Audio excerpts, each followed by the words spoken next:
fidèles téléspectateurs, bienvenue à ce nouveau numéro sur nos croyances. La dernière fois, nous avions parlé de la 18e croyance fondamentale qui est intitulée le don de prophétie.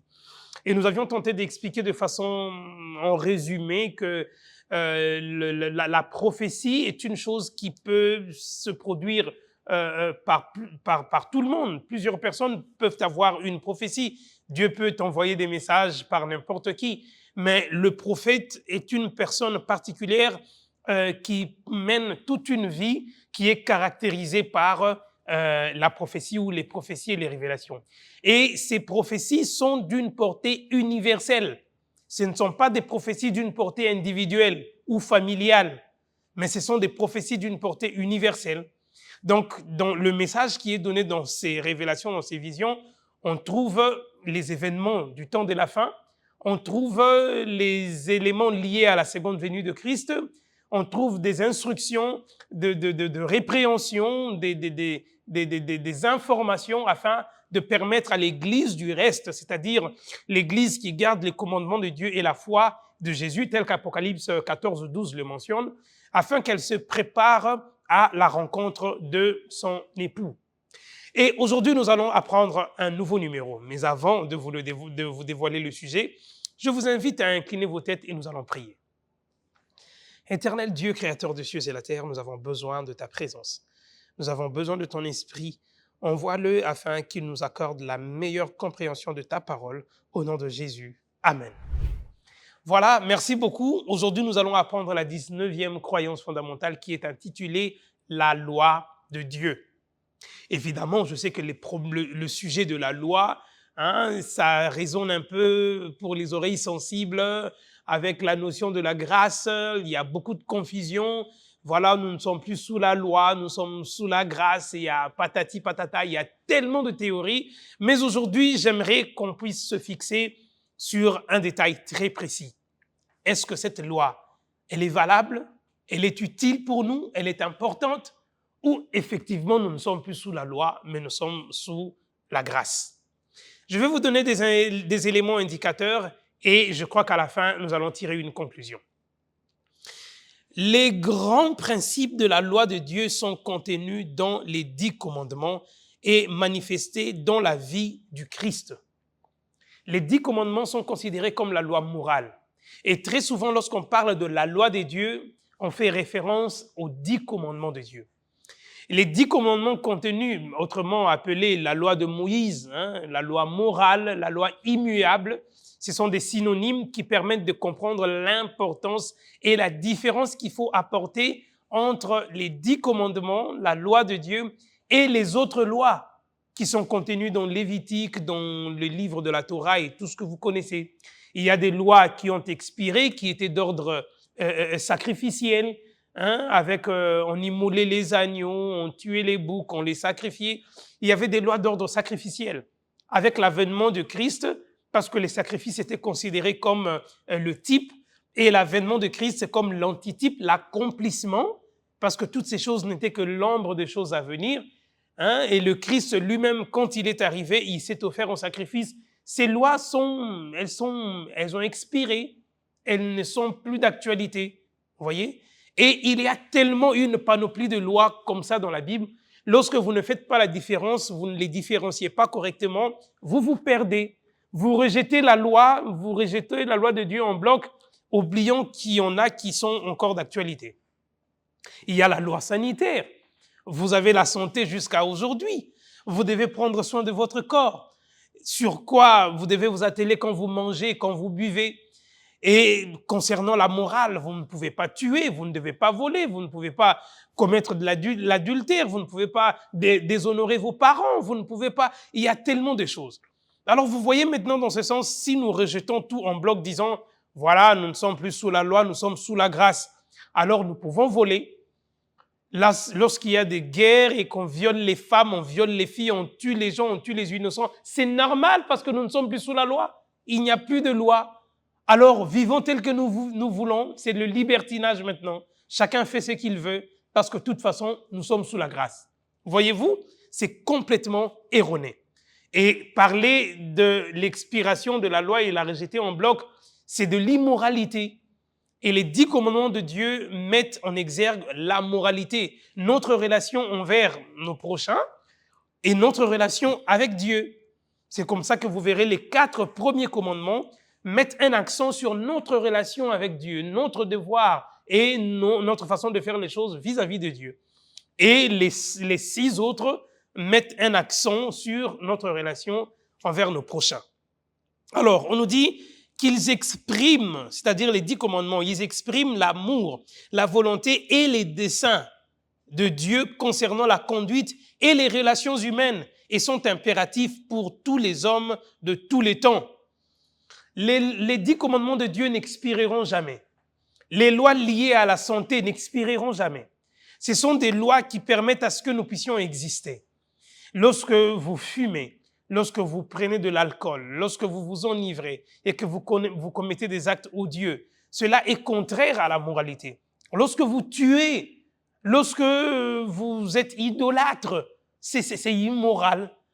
C'est comme ça que lorsque vous lisez dans le livre de Matthieu, nous pouvons lire dans Matthieu le chapitre 5, le Christ lui-même est en train de mettre un accent en insistant à partir du verset 7, il dit, verset 17, excusez-moi, qui dit « Ne croyez pas que je sois venu pour abolir la loi ou les prophètes.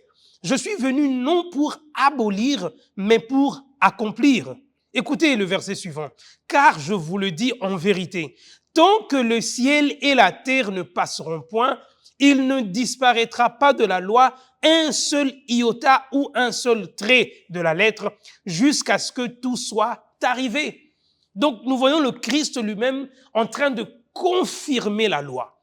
Et il insiste sur son immuabilité pour dire que des générations en génération, le ciel et la terre passera, mais cette loi demeurera.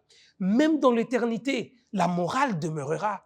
Même dans l'éternité, nous ne commettrons pas de meurtre, nous ne tuerons pas, nous ne commettrons pas d'adultère, nous ne déshonorerons pas nos parents, nous ne serons pas idolâtres et nous observerons la loi de Dieu, y compris le 4e commandement qui parle du sabbat, c'est-à-dire l'adoration de Dieu au 7e jour de la semaine qu'il a établi. Donc, la loi de Dieu n'est pas une chose à prendre à la légère comme certains enseignants dans certaines congrégations le disent, qu'elle est caduque, qu'elle est passée. C'est une grosse erreur. Ici, on nous dit que ces préceptes constituent le fondement de l'alliance conclue par Dieu avec son peuple et la norme de son jugement. C'est sur base de cette loi que nous sommes jugés. Et c'est sur base de cette loi que nous serons jugés. Parce que lorsque vous tuez pour que vous soyez déclarés justes, vous êtes un meurtrier, vous êtes jugé sur base de vos actes. Vous êtes un voleur, vous êtes jugé sur base de vos actes. Donc, si quelqu'un vient vous enseigner disant que voilà la loi, vous n'en avez plus besoin, c'est un enseignement qui correspond à ce que Satan a fait. Souvenez-vous, Dieu donne la loi dans le jardin d'Éden. Il dit à l'homme, vous mangerez de tous les fruits, mais le fruit de la connaissance du bien et du mal, vous n'en mangerez pas. Il a donné une loi. Et Satan vient, il dit, oh non, tranquillisez-vous. Elle n'a pas de valeur, elle n'a pas de sens parce que même en mangeant, je vous informe que vos yeux s'ouvriront. Et il a fait la même chose dans le ciel. Il s'est révolté contre Dieu et il l'a même défié en voulant être son égal. Donc, les personnes qui vous enseignent à rejeter la loi de Dieu, ce sont des personnes qui témoignent, qui font perdurer l'enseignement de Satan, qui tout le temps veut nous monter contre Dieu. C'est comme ça que le Christ continue en disant « Car je vous le dis, tant que le ciel et la terre ne passeront point, il ne disparaîtra pas de la loi un seul iota, un seul trait de la lettre, jusqu'à ce que tout soit arrivé. » Et il dit, je vous l'ai dit, vous pouvez lire à partir du verset 19, « Celui donc qui supprimera l'un de ces plus petits commandements et qui enseignera aux hommes à faire de même sera appelé le plus petit dans le royaume des cieux. » Tous ceux qui vous disent que la loi est passée, tous ceux qui vous disent que nous ne sommes plus sous la loi, nous sommes sous la grâce, tout en comprenant très mal la notion de la grâce et de la loi, ils sont considérés comme les plus petits dans le royaume des cieux. Et ne vous laissez pas enseigner par les plus petits. Laissez-vous enseigner par des gens adultes, matures, qui sont capables de comprendre la parole de Dieu et de vous aider à grandir. Parce qu'il dit, non seulement qui seront appelés plus petits dans le royaume des cieux, mais celui qui les observera et qui enseignera aux autres à les observer, celui-là sera appelé grand dans le royaume des cieux. Donc, on voit le Christ en train de mettre un accent, en train d'insister. La loi de Dieu est encore d'actualité et vous êtes appelés à démontrer de votre obéissance. Et comme vous lisez dans le livre d'Apocalypse, le chapitre 14, le verset 12, la parole de Dieu déclare que c'est ici la persévérance des saints qui gardent les commandements de Dieu et la foi de Jésus. Donc, nous, les croyants qui sommes parvenus à la fin de temps, nous sommes appelés à démontrer de notre obéissance vis-à-vis de Dieu à travers sa loi. Et nous sommes aussi appelés à témoigner de notre foi en Jésus-Christ par ce que nous sommes en train de faire, par notre façon de vivre. Donc, la loi et la grâce marchent de pair. Vous ne pouvez pas les dissocier. Et la suite, on nous dit que c'est une manifestation de notre amour pour le Seigneur et de notre intérêt pour nos semblables. L'obéissance vient de la foi, révèle la puissance du Christ qui transforme les vies et renforce ainsi le témoignage de chrétiens. Alors, bien-aimés, j'insiste sur un fait, c'est que la loi de Dieu est encore d'actualité. Vous savez que voler n'est pas une bonne chose, parce que cette loi vous interpelle. Vous savez que tuer n'est pas une bonne chose, parce que cette loi vous interpelle.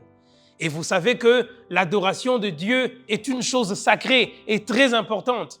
Et elle est même, l'idolâtrie est considérée parmi les choses les plus détestées de Dieu. Donc, merci beaucoup pour avoir suivi ce numéro.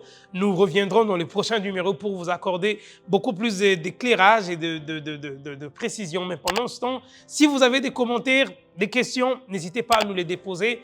Nous les lirons et nous verrons comment vous apporter beaucoup plus de compréhension. Pour le reste, que Dieu vous bénisse.